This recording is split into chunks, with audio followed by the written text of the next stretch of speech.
당대 가장 위협적인 자의 눈에 띈다는 것은 실로 부담이 많이 되는 일입니다.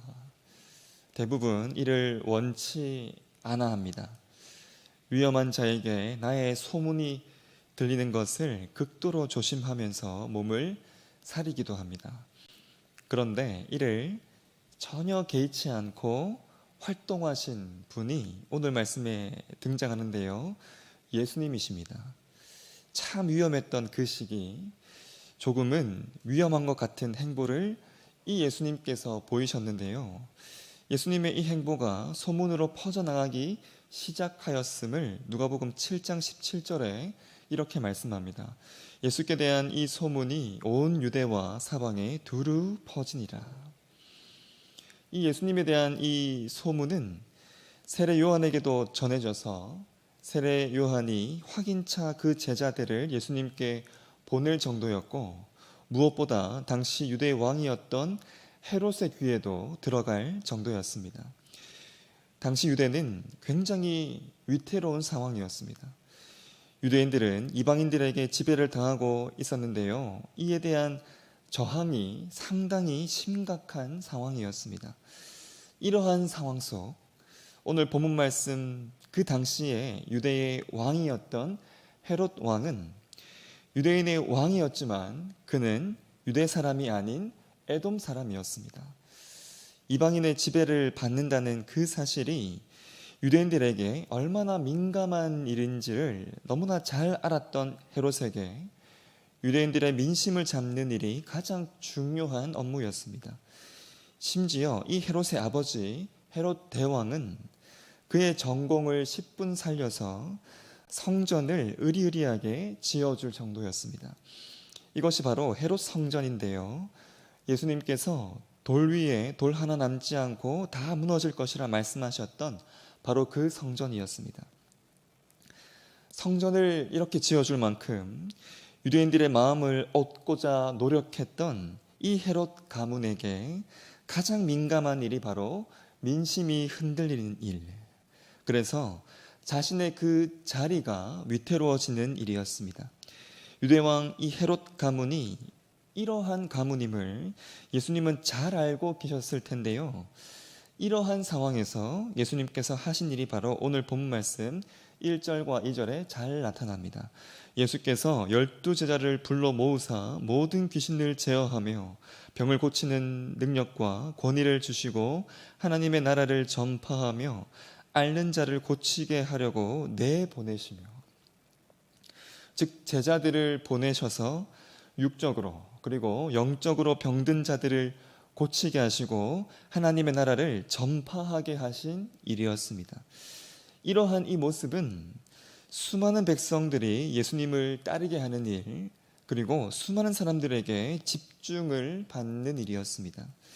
그런데 이미 예수님은 죽은 자를 살리기도 하셨고 풍랑을 잔잔하게 하시기도 하셨으며 군대 귀신 들린 자를 자유케 하시기도 하셨습니다. 불치병을 고치는 그 놀라운 역사를 수많은 사람들이 보는 앞에서 행하시기도 하셨습니다. 그 위태로운 시기에 정체를 도저히 숨길 수 없는 이 행보를 이미 많이 보이신 예수님의 그 입장에서 이것 이상의 행보를 보인다는 것이 그 당시에 참으로 쉽지 않은 일인데요. 그런데 참 놀랍게도 예수님은 한 걸음 더 나아가셔서 예수님의 그 제자들까지도 이러한 이적을 행하도록 하신 것입니다.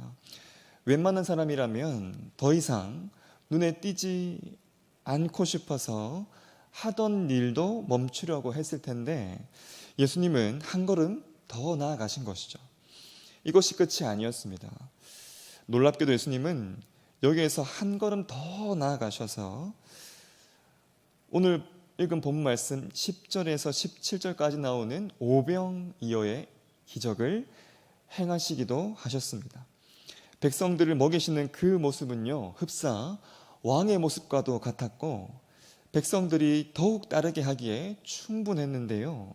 실제로 이 오병이어의 이적 후에 사람들의 반응을 보면 예수님을 왕으로 삼으려고 하는 모습을 볼 수 있습니다. 요한복음 6장 15절 보시면 그러므로 예수께서 그들이 와서 자기를 억지로 붙들어 임금으로 삼으려는 줄 알고 다시 혼자 산으로 떠나가시니라 라고 말씀합니다. 이렇게 오늘 말씀에 나오는 이 두 가지 일은요, 예수님의 위치나 정체가 훤히 드러나는 일이었습니다. 이러한 예수님을 오늘 말씀 보시면 헤롯 왕이 예의주시하고 있는데요, 예수님의 이러한 모습들은 헤롯 왕의 심기를 자극하기에 충분했기 때문이었습니다. 예수님의 그 소문에 대한 헤롯의 그 반응을 읽은 7절 말씀에 잘 볼 수 있는데, 헤롯이 심히 당황했다라고 말씀합니다. 분봉왕 헤롯이 이 모든 일을 듣고 심히 당황하니 이는 어떤 사람은 요한이 죽은 자 가운데서 살아났다고도 하며, 여기 보시면 헤롯이 놀라는 이 일에 있어서 세례 요한이 언급되고 있습니다. 이는 이 헤롯과 세례 요한 사이에 있었던 일 때문이었습니다.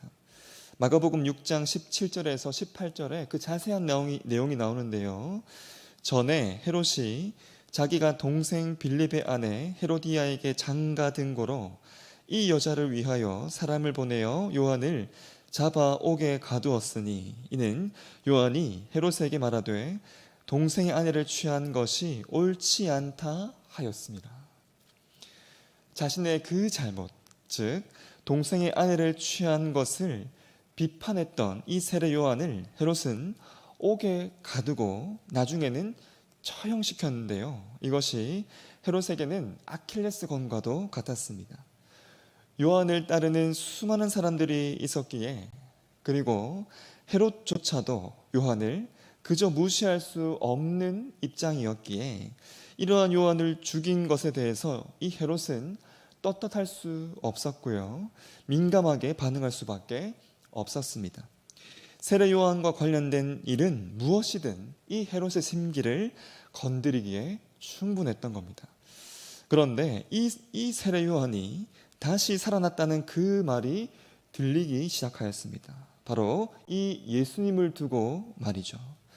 그 행하는 일들도 참 신경이 쓰이는데 그 탄생마저도 이 요한과 관련이 되어 있으니 예수님에게는 너무나 치명적인 상황이었습니다. 게다가 옛적 예수님께서 태어나실 때 유대인의 왕이 태어나실 것을 하늘의 별이 알려주었고, 이를 보고 동방의 박사들이 직접 찾아오기도 하였으며, 이에 위협을 느꼈던 헤롯 대왕이 2살 아래 아기들을 죽이도록 명령했었는데요, 이때 살아남은 분이 바로 이 예수님이심을 지금의 헤롯 대왕, 헤롯, 그 분봉왕 헤롯이 알게 된다면 이 헤롯이 받을 충격은 더욱 클 것이고 더더욱 가만히 있지 못했을 겁니다. 예수님의 이러한 이 탄생과 그 관련된 내용들, 그리고 현재 행하고 있는 이 활동들은요, 모두 민심이 이 헤롯에게서 떠나갈 수밖에 없는, 이 헤롯의 위치와 자리를 가장 위태롭게 하는 것이었습니다. 이러한 헤롯이요, 예수님을 예의주시하고 있습니다. 대략 상황이 이러하면 최대한 눈에 띄지 않게, 그래서 제자들을 보내셔서 이정을 행하게 한다거나 수많은 사람들을 이렇게 놀랍게 먹이시는 이 일만큼은 최대한 지양해야 하는데요, 놀랍게도 이 예수님은 너무나도 눈에 띄는 이러한 일들을 연속해서 행하고 계신 것이죠. 그렇다고 이 예수님이 무조건 자기 자신을 나타내시고 드러내는 분은 아니십니다. 오히려 이 예수님이 참 드러나야 할 것 같은 그러한 상황에서는 철저히 자기 자신을 숨기시는데요, 예수님께서 변화되셔서 모양이 해와 같이 빛나셨을 때를 보면 이를 잘 볼 수 있습니다. 마태복음 17장 1절에서 2절 말씀 보시면, 엿새 후에 예수께서 베드로와 야고보와 그 형제 요한을 데리시고 따로 높은 산에 올라가셨더니 그들 앞에서 변형되사 그 얼굴이 해같이 빛나며 옷이 빛과 같이 희어졌더라 라고 말씀합니다. 예수님의 이 모습은요, 당시에 가장 찬란했을 로마의 그 황제보다도, 그 영광보다도 더 찬란했던 모습인데요. 예수님께서 이 모습, 그 영광스러운 모습을 보이신 곳은 사람들이 많은 성전이 아닌 높은 산 속이었습니다. 누구에게나 보여줄 법한 바로 이 모습, 황제보다도 더 찬란히 빛나는 이 모습이실 때는 예수님은 자기 자신을 철저히 이렇게 숨기셨던 것이죠. 제자들에게도 이 언급되었던 세 제자에게만 이 모습을 보이셨습니다. 참 위험하고 위태로울 때는 자기 자신을 이렇게 드러내셨던 예수님. 그런데 참 드러낼 만한 그 모습이셨을 때는 자기 자신을 철저하게 숨기셨던 예수님이십니다. 과연 그 기준이 그리고 그 이유가 무엇이었을까요? 예수님께서 이렇게 위협을 감당하시면서 자신을 드러내시고 동시에 철저히 자기 자신을 숨기신 우리에게는 참 의아한 바로 이 모든 일은 모두 저와 여러분의 진정한 왕이 되시기 위함이셨습니다. 이 모두 복음이 온전하게 증거되기 위함이었고요. 모두 예수님께서 십자가에 죽기 위함이었습니다. 그 어디에도 예수님 자신의 안위나 만족을 위함이 없었던 것이죠. 오직 자신만의 안위를 생각하면서 다른 사람의 목숨쯤은 앗아갈 수 있었던 그 헤롯 가문의 모습과 오직 백성을 위하면서 자기의 목숨을 내어주시는 예수님의 이러한 모습이 극명하게 대조됩니다. 유대의 왕으로 태어났다는 그 아기를 죽이기 위해서 2살 아래 그 수많은 아기들을 학살했던 헤롯 대왕과 세례 요한을 처형시켜버렸던 분봉왕 헤롯. 이렇게 이 헤롯 왕들은 모두 동일하게 자신의 그 자리를 지키기 위해서는 누군가를 희생시켜버리는 왕들이었습니다. 하지만 우리의 왕이신 이 예수님은 백성을 지키기 위해서 오히려 자기 자신을 희생시키는 왕이셨던 것이죠. 자신의 안위는 철저히 위하지 않으셨고 철저히 백성들을 위하시는 왕이셨습니다. 하늘 보좌를 버리시고 이 땅에 오신 것 그 자체만 보아도 백성을 진정 위하시며 자리에 매이지 않으셨던 그 예수님을 우리가 잘 볼 수 있는 것이죠. 이러한 우리의 진정한 왕, 예수님께서 백성들을 위해서 하시는 일이 바로 충만히 채우시는 일입니다. 진정한 왕이신 이 예수님이 택한 백성에게 해주시는 바로 그 일이 바로 오병이어의 이적인 것이죠. 12절 말씀 보시면 이렇게 말씀합니다. 날이 저물어 가매 12사도가 나와 여짜오되 무리를 보내어 두루 마을과 촌으로 가서 유하며 먹을 것을 얻게 하소서. 우리가 있는 여기는 빈들이니이다. 아무것도 없는 빈들이었습니다. 하지만 그 빈들에 이 예수님이 계셨습니다. 빈들을 가득 채우시는 이 예수님이 그곳에 계셨던 것이죠. 예수님이 그곳에 계셨기에 아무것도 없는 빈들이었지만 그곳은 모든 것이 있는 곳이었습니다. 이 예수님이 그곳에 계셨기에 빈들이 충만히 채워짐은 물론 심지어 17절 보시면 먹고 다 배불렀더라. 그 남은 조각을 12바구니에 거두니라 라고 말씀하는데요. 풍성함을 뛰어넘어서 차고 넘치는 현장이 되었던 겁니다. 진정한 왕이신 예수님이 우리의 삶에 행하시는 일이 이와 같습니다.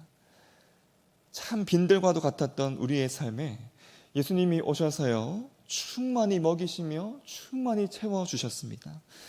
이 예수님이 있는 자는요 모든 것이 없어도 모든 것이 있는 자입니다. 내 손에 세상의 부요함이 쥐어져 있지 않아도 이 예수님의 손 쥐어져 있는 자가 진정 풍성한 자인 것이죠. 그래서 여러분 오늘 새벽 기도하실 때 나의 삶에 이 진정한 왕이신 그 예수님, 그 예수님의 손이 나의 손에 항상 계시게 하여 주시옵소서. 허락하시는 그 풍성함과 차고 넘치는 그 은혜가 내 삶의 진정 기쁨 되게 하시고 내 삶의 진정 소망 되게 하여 달라고 기도하는 이 새벽 되기를 간절히 소망합니다. 함께 주기도문 하겠습니다. 하늘에 계신 우리 아버지, 아버지의 이름을 거룩하게 하시며 아버지의 나라가 오게 하시며 아버지의 뜻이 하늘에서와 같이 땅에서도 이루어지게 하소서. 오늘 우리에게 일용할 양식을 주시고 우리가 우리에게 잘못한 사람을 용서하여 준 것 같이 우리 죄를 용서하여 주시고 우리를 시험에 빠지지 않게 하시고 악에서 구하소서. 나라와 권능과 영광이 영원히 아버지의 것입니다. 아멘.